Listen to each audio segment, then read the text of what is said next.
Class 9 का एक science का एक चैप्टर हम लिए हुए हैं। चैप्टर 10 है ना। चैप्टर 10 क्या कहता है? वो चैप्टर 10 जो है वो है गुरुत्वाकर्षण, जिसको हम लोग अंग्रेजी में ग्रेविटेशन कहते हैं। फिजिक्स का एक ये बेहतरीन और इम्पोर्टेंट चैप्टर है ग्रेविटेशन। नहीं, गुरुत्वाकर्षण आखिर है क्या? गुरुत्वाकर्षण के सिद्धांतों का जो खोज किया था ना, वो आइजक न्यूटन किया था। जानते हो ना, न्यूटन। ठीक है, न्यूटन ने जो बताया, न्यूटन की जीवनी को थोड़ा सा हम तुमको यहाँ पर बताने का प्रयास करेंगे। लेकिन ये गुरुत्वाकर्षण क्या है, गुरुत्वाकर्षण किसको कहते हैं? ठीक है, और गुरुत्वाकर्षण में एक गुरुत्वीय बल लगता है, ग्रेविटी, फोर्स ऑफ ग्रेविटी। मतलब कि हम लोग और जितनी भी सारी वस्तुएं हैं वो पृथ्वी से टिके हुए हैं, पृथ्वी से लगे हुए हैं। क्या वजह है कि पृथ्वी से लगे हुए हैं या पृथ्वी से बंधे हुए हैं? नहीं, इसके पीछे क्या वजह है, इसका कारण इसने ढूंढ निकाला। ठीक है, और फिर अब जो हम लोग के बीच आया है उसको देखेंगे। कहता है कि पृथ्वी जो है ना, चुंबक की भांति कार्य करता है।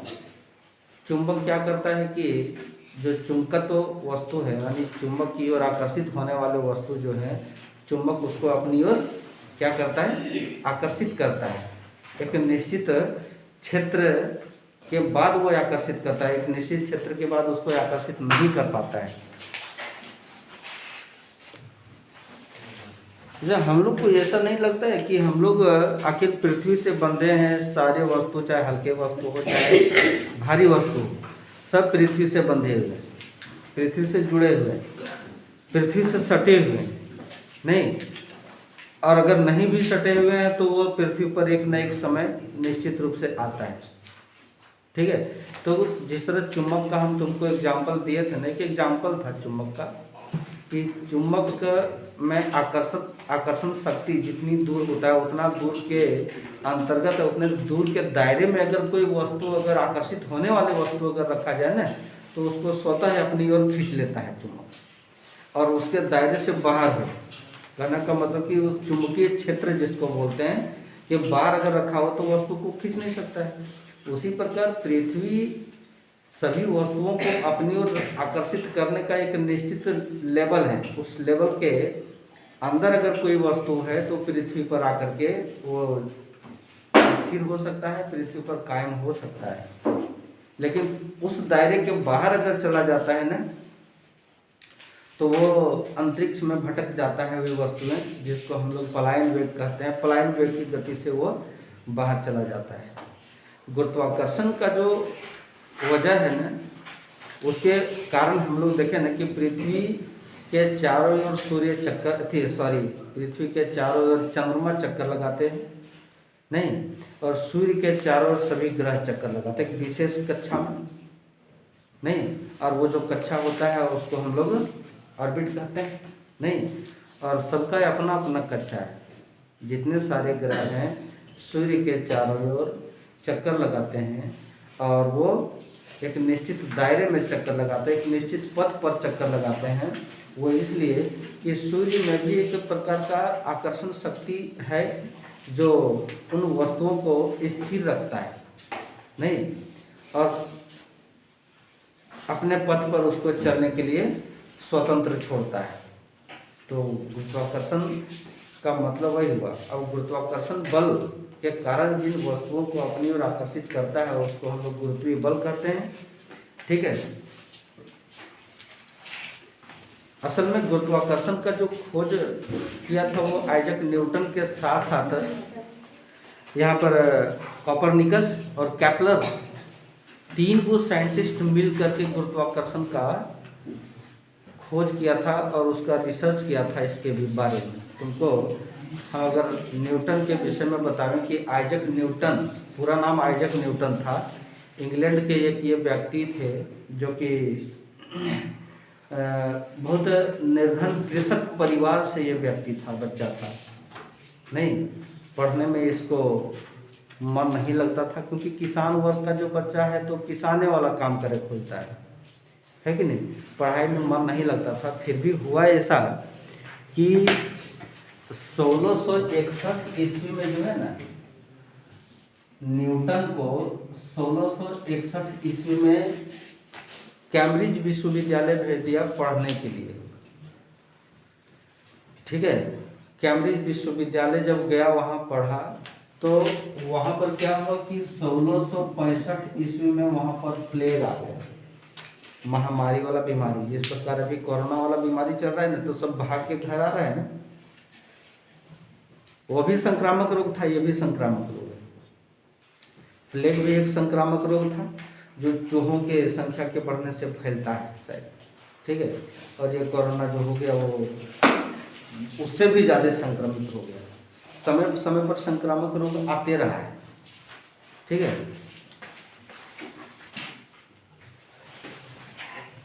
जब वो घर चला आया ना, तब एक दिन वो अपने बगीचे में बैठा था, और बगीचे में बैठा था तो सेब गिरने की घटना हो गई।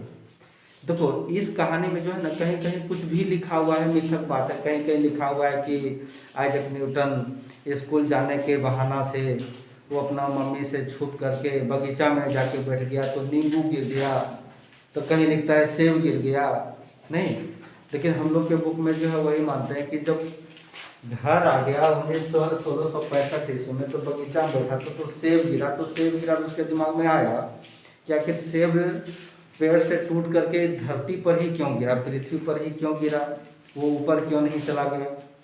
ठीक है, तो रिसर्च करते करते 3 गो वैज्ञानिक, जिसका नाम कोपरनिकस है, जिसका नाम कैपलर है, नहीं, और आइजैक न्यूटन है, मिल करके पता किया इसने कि पृथ्वी में एक प्रकार का आकर्षण शक्ति होता है।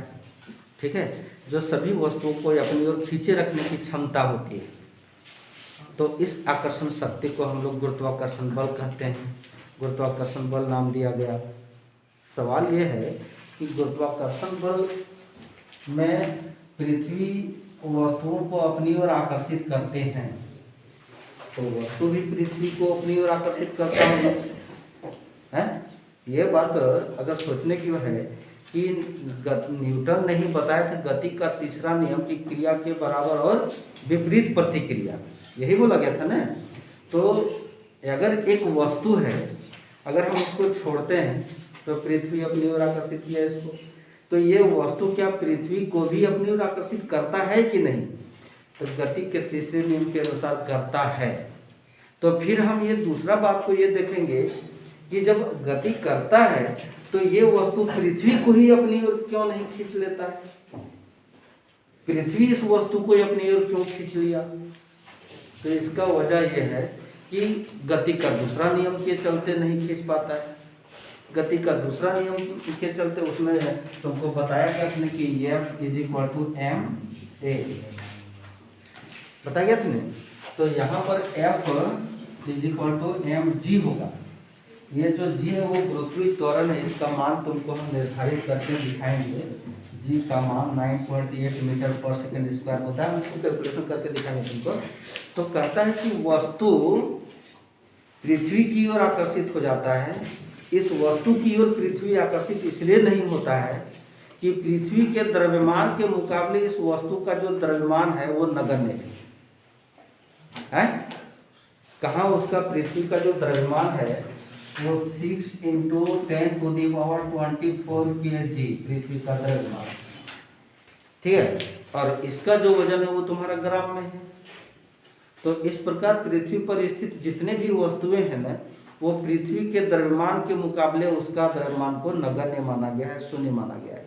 इसीलिए ये वस्तु की ओर पृथ्वी गति करते हुए नहीं दिखता है, लेकिन यही वस्तु पृथ्वी की ओर गति करते हुए, दोनों में वो शक्ति है। तो गुरुत्वाकर्षण शक्ति वही हो गया। ठीक है, तो गुरुत्वाकर्षण का सार्वत्रिक नियम, गुरुत्वाकर्षण के सार्वत्रिक नियम के क्या महत्व है, इन सारे चीज़ों को हम तुमको अभी करके दिखाएंगे। ये आइजैक न्यूटन का ये थोड़ा सा तुमको हम यहाँ पर एक कथन बताया कि इसका घटा कैसे था सो। ठीक है, तो यहाँ से तुम लोग शुरू कर दो कि गुरुत्वाकर्षण किसे कहते हैं। अभी अभी तुमको हम बताए कि पृथ्वी पर स्थित सभी वस्तुएं पृथ्वी से ही टिके हुए। पृथ्वी से टिके हुए इसका मतलब है कि पृथ्वी में एक प्रकार का आकर्षण शक्ति है, जिसके वजह से सभी वस्तुओं को अपनी ओर आकर्षित रखने की क्षमता होती है नहीं? तो क्या है कि विश्व के सभी पिंड एक दूसरे को आकर्षित, अब विश्व के सभी पिंड, पृथ्वी को छोड़ दिया, विश्व के सभी पिंड एक दूसरे को आकर्षित करने की क्षमता रखते हैं, लेकिन दोनों चिपक क्यों नहीं जाता है? वो इसलिए नहीं चिपक जाता है कि ये वस्तु इसको जितनी आकर्षण शक्ति से आकर्षित कर रहा है उतना इसको भी कर रहा है, तो विपरीत के चलते जो है ना दोनों का बल न्यूट्रल हो जाता है और वो एक जगह पर स्थिर रहता है। आकर्षित करते हैं और वस्तुओं के बीच इस प्रकार लगने वाले जो आकर्षण बल है ना उसको गुरुत्वाकर्षण बल कहते हैं। तो पृथ्वी पर भी गुरुत्वाकर्षण बल लगता है, वस्तुओं के बीच भी गुरुत्वाकर्षण बल लगता है इस परिभाषा के अनुसार नहीं? तो ये गुरुत्वाकर्षण बल कहलाता है। ठीक है, अब आगे हम लोग लिखेंगे कि गुरुत्वाकर्षण के सार्वत्रिक नियम को लिखें। अगला क्वेश्चन करो, गुरुत्वाकर्षण के सार्वत्रिक नियम को लिखें। यहाँ पर लिखे हैं गुरुत्वाकर्षण के सार्वत्रिक नियम को लिखें। गुरुत्वाकर्षण का सार्वत्रिक नियम क्या कहता है? कहता यह है कि विश्व का प्रत्येक पिंड यानी प्रत्येक वस्तु प्रत्येक अन्य पिंड को यानी प्रत्येक अन्य वस्तु को एक बल से आकर्षित करता है। विश्व का प्रत्येक वस्तु प्रत्येक अन्य पिंड को एक बल से आकर्षित करता है। ठीक है, और चूंकि इसलिए चिपकता नहीं, उसका अभी यहाँ पर रीजन निकल जाएगा। फिर कहता है कि जो दोनों पिंडों के द्रव्यमानों के गुणनफल के समानुपाती तथा उसके बीच के दूरी के वर्ग के व्युत्क्रमानुपाती होता है। जरा यहाँ समझोगे सुनो। ठीक है, विश्व का दो पिंड की हम कल्पना कर रहे हैं। हम एक पिंड लिए जिसका जो द्रव्यमान है वो कैपिटल एम रखे। ठीक है, एक अन्य पिंड हम लिए हैं, वस्तु को लिए हैं, पृथ्वी पर स्थित ये दो वस्तु, इन दोनों वस्तुओं के बीच की जो दूरी है ना, इन दोनों वस्तुओं के बीच की दूरी को हम d मान लिए। ठीक है, कहता यह है कि पृथ्वी पर यानी विश्व में प्रत्येक पिंड एक अन्य पिंड को एक बल से ये दोनों एक दूसरे को आकर्षित करते हैं, जो दोनों पिंडों के द्रव्यमानों के गुणनफल के समानुपाती, यानी इन दोनों पिंडों के बीच जो लगने वाला बल है F है, वो समानुपाती का ये चिन्ह है। इन दोनों पिंडों के द्रव्यमानों के गुणनफल के समानुपाती होता है, यानी F समानुपाती M। ये M बड़े पिंड का द्रव्यमान और ये M छोटे पिंड का द्रव्यमान, इसको समीकरण 1 मानते हैं। एक बात तो ये बोला उसने, क्या बोला कि उन दोनों पिंडों के द्रव्यमानों के गुणनफल के समानुपाती तथा उसके बीच के दूरी के वर्ग के व्युत्क्रमानुपाती। तो उसके बीच की दूरी क्या है? तो फिर F व्युत्क्रमानुपाती 1/d²। व्युत्क्रमानुपाती इसी को बोलते हैं। अनुक्रमानुपाती होता है F, अनुक्रमानुपाती d², लेकिन व्युत्क्रमानुपाती मतलब उल्टा, तो 1 तो ऊपर चला जाएगा ना नीचे। जैसे d का उल्टा क्या होगा? 1/d। तो व्युत्क्रमानुपाती मतलब व्युत माने उल्टा, तो ये व्युत्क्रमानुपाती दोनों वस्तुओं के बीच के दूरी के वर्ग का व्युत्क्रमानुपाती, तो उन दोनों वस्तुओं के बीच की दूरी d है, d के वर्ग का व्युत्क्रमानुपाती। यहाँ पर हो गया, ये समीकरण 2 हो गया। आगे क्या है कि समीकरण 1 और 2 से नहीं, तो यहाँ पर लिखते हैं हम F व्युत्क्रमानुपाती अनुपातिक मान अगर हम कर दें तो d² कर देते हैं, यहाँ पर बटा अगर कर देते हैं तो ठीक है। तो ये जो समानुपाती को अगर हटाना चाहें तो F = यहाँ पर एक G कैपिटल करना, M/d²। तो ये जो जी है, इस जी को बोला जाता है आनुपातिक स्थिरांक। इन दोनों के बीच जो हम अनुपात निकाल करके हम इस रूप में लिखे, तो वहां पर एक कांस्टेंट वैल्यू फिजिक्स में बताए थे कि काम करता है। गुरुत्वाकर्षण में कि अलग कांस्टेंट वैल्यू काम करता है, जिसको आनुपातिक स्थिरांक, आनुपातिक स्थिरांक, और इसी आनुपातिक स्थिरांक को गुरुत्वीय स्थिरांक बोला जाता है। गुरुत्वीय स्थिरांक बोला जाता है। ये आनुपातिक स्थिरांक या गुरुत्वीय स्थिरांक ये कहलाता है। ठीक है, तो यही एक ठोस फॉर्मूला बन करके आया हमारे बीच गुरुत्वाकर्षण बल का फॉर्मूला ये। ठीक है, इसको तुम लोग इसी परिभाषा के नीचे नोट करोगे, और जब भी एग्जाम में लिखोगे तो परिभाषा के साथ साथ इतनी बातों को समझा करके तुम लिख देना। अभी आगे देखेंगे कि एक गुरुत्वीय स्थिरांक का ऐसा ही मात्रक, और हेनरी कैवेंडिश ने एक सुग्राही तुला द्वारा इसको तौल के रखा, तो उसका मान देखेंगे कितना होता है। हाँ, पहले नोट कर लो। कहता है ना कि विश्व का प्रत्येक पिंड, हम दो पिंड ले लिए। एक पिंड ये है जिसका द्रव्यमान कैपिटल एम, और एक पिंड ये है जिसका द्रव्यमान स्मॉल एम। अब दोनों को एक निश्चित दूरी पर रखे हुए हैं, पृथ्वी पर स्थित है वो, हम अपने हाथ में रखे हैं, पृथ्वी पर स्थित है। ये दोनों वस्तु एक डी डिस्टेंस में है, दोनों के बीच की दूरी कितना है, डी है। तो परिभाषा में क्या कहता है, परिभाषा में कहता है कि उन दोनों वस्तुओं के बीच जो आकर्षण बल लगेगा, उन दोनों वस्तुओं के द्रव्यमान के गुणनफल के समानुपाती होगा। जो आकर्षण बल लगेगा सो समानुपाती, माने एक ही अनुपात में, समानुपाती और व्युत्क्रमानुपाती। हम दो चीज तुम लोग को क्लास 8 में बताए थे कि अगर एक पेन का कीमत अगर 40 रुपया है, तो 2 पेन का कीमत, 3 पेन का कीमत, वो बढ़ता जाएगा उसी अनुपात में ना। तो इस घटना को, इस प्रकार के थ्योरी को समानुपाती कहते हैं। लेकिन अगर काम करने के दृष्टिकोण से देखेंगे कि एक कुआं को खोदने में अगर 5 मजदूर 1 महीना समय लगाता है, तो 10 मजदूर लगाएंगे तो क्या समय भी बढ़ जाएगा, क्या न समय घटेगा? तो वो व्युत्क्रमानुपाती था, यही था ना। तो समानुपाती और व्युत्क्रमानुपाती यही कहलाता है कि अगर दोनों वस्तुओं के द्रव्यमान के गुणनफल के समानुपाती, अगर इन दोनों वस्तुओं में से किसी एक का द्रव्यमान अगर बढ़ा देते हैं तो गुरुत्वाकर्षण बल बढ़ जाएगा। इन दोनों वस्तुओं में से किसी एक का द्रव्यमान को घटा देते हैं तो गुरुत्वाकर्षण बल घट जाएगा। तो इस प्रकार के सिद्धांत को हम लोग समानुपाती करते हैं। दूसरा कि उन दोनों वस्तुओं के बीच के दूरी के वर्ग का व्युत्क्रमानुपाती। अब व्युत्क्रमानुपाती उल्टा हो गया, कहता है कि इन दोनों वस्तुओं के बीच की दूरी को अगर हम बढ़ा दें, ठीक है, तो गुरुत्वाकर्षण बल क्या होगा?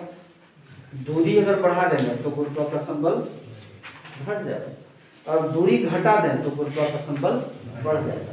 तो इस घटना को व्युत्क्रमानुपाती कहते हैं, जो कि आगे चल करके आगे के अभ्यास में है। वो क्वेश्चन दिया हुआ है कि अगर दोनों वस्तुओं के बीच की दूरी को आधा कर दी जाए तो गुरुत्वाकर्षण बल क्या होगा? दोनों वस्तुओं के बीच की दूरी को दोगुना कर दिया जाए तो गुरुत्वाकर्षण बल क्या होगा? हम तुमको उन सारे चीज़ों को कैलकुलेशन करके देंगे, समझा करके बताएंगे गुरुत्वाकर्षण चैप्टर में। कैसे 2 गुना का 4 गुना हो गया, कैसे 4 गुना का 16 गुना हो गया, वो भी बताएंगे। बुझेगी नहीं? तो व्युत्क्रमानुपाती वही है और अनुक्रमानुपाती वही, ठीक। तो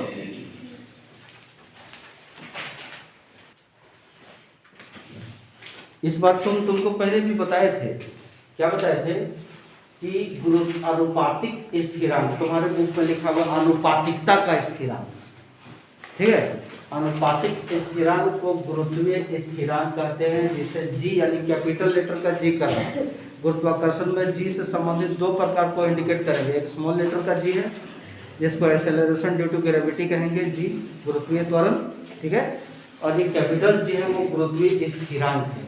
और गुरुत्वीय स्थिरांक का ऐसा ही मात्रक जब हम पता करने जाएंगे तो जरा सा देख लेना तुम लोग थोड़ा सा कि हम गुरुत्वीय स्थिरांक को तुम कैसे अपने से ज्ञात कर सकते, रटने का कोई जरूरत नहीं, तरीका तुम समझ जाओ ना बस, कैसे हम लाते हैं इसको इस ऐसा ही मात्रक को। ठीक है, हमने क्या पढ़ा था, हम पढ़े थे F is equal to G M बटे डी स्क्वायर। ये दोनों एम जो है वो वस्तु का द्रव्यमान है ना।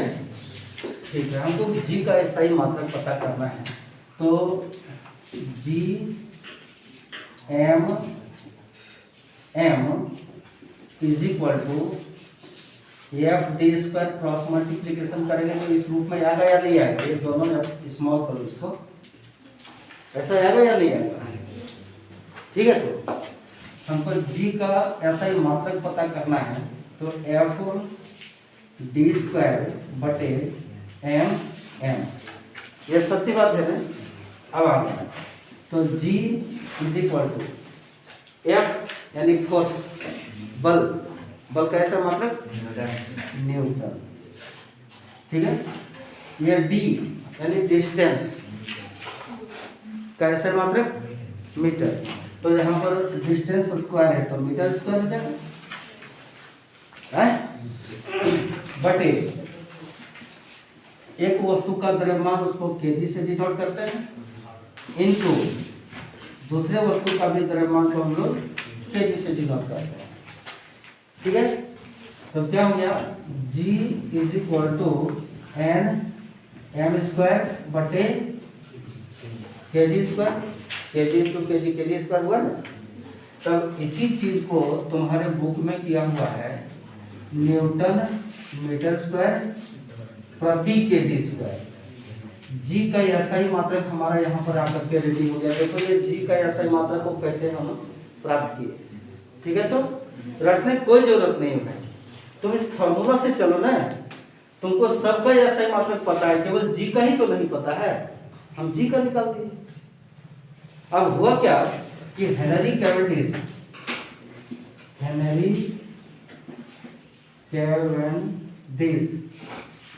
कैवेंडिश एक साइंटिस्ट था। इन्होंने जी का मान एक सुग्राही तुला द्वारा तौल करके देखा ना, तो 1731 से लेकर के 1810 लिखा हुआ है के बीच ही उसका है, ये उसका डेट ऑफ बर्थ और इसका मृत्यु किया हुआ है। ठीक है, तो हेनरी कैवेंडिश ने एक सुग्राही तुला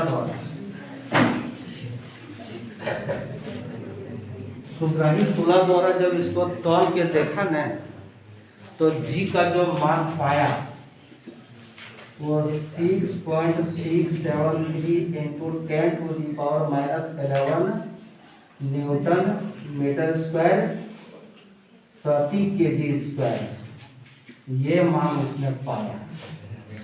अब कैसे तौला वो हम उसमें थे नहीं जब हम तुम लोग को बताते। और सुग्राही तुला होता क्या है, वो फिजिक्स के लेबोरेटरी में अगर आगे चल करके तुम कभी अगर प्रयोगशाला घुसोगे फिजिक्स करने, सुग्राही तुला अगर तुमको देखने को मिल जाएगा तो अच्छी बात है। ठीक है, तो जी का ऐसा ही मात्रक हमने खोजा और जी का मान खोजा। अक्सर इस मान का जरूरत पड़ जाएगा मैथ बनाते समय। ठीक है, तो इसको तुम लोग नोट करो।